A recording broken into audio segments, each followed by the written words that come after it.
வயசு என்ன ஒரு 70 இருக்குமா? 70 மேல இருக்குமா? 75 இருக்கும். வீடு எங்க உங்களுக்கு? இங்க சரி, எங்க தூங்குறீங்கம்மா? அப்படியே கடையில தான் படுத்துட்டு ஒரு 100 ரூபா கொடுத்தா போதுமா? புரியா?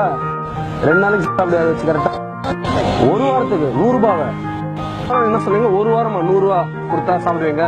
அப்ப நான் என்ன சொல்றேன், ஒரு வாரம் 100 ரூபா, 2வது வாரம் 200 ரூபா, 3வது வாரம் சரி பாட்டி, நீ எனக்காக ஒண்ணு பண்றியா? ஒரு மாசம் தயவு செய்து கையை நின்றாத. நீ நிம்மதியா போய் ரெஸ்ட் எடு, சரியா? அதே போல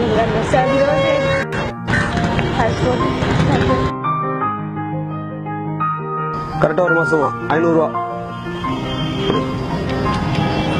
500 ரூபா வேணுமா? 1000 ரூபா வேணுமா பாட்டி? அவ்வளவு வேணாமா? 1000 ரூபா வச்சுக்கேன். 1000 ரூபா தான் வேணாம், 500 ரூபா போதும். அதுக்கு பெரிய மனசு வரணும் கூட. இல்ல பாட்டி, சும்மா பாக்கணும்ல உன் மனசு எப்படி இருக்குன்னு. நீ இந்த 1000 வச்சுக்கோ, இது உனக்கு. திருப்பி யாரும் எங்களை பார்த்தா கூட இது மறந்துடணும்.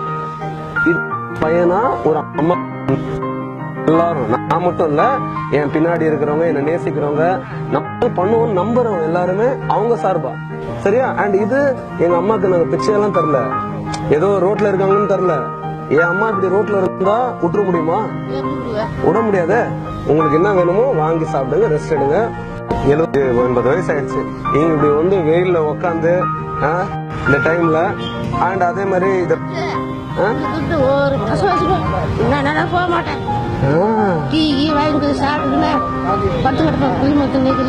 பத்திரமா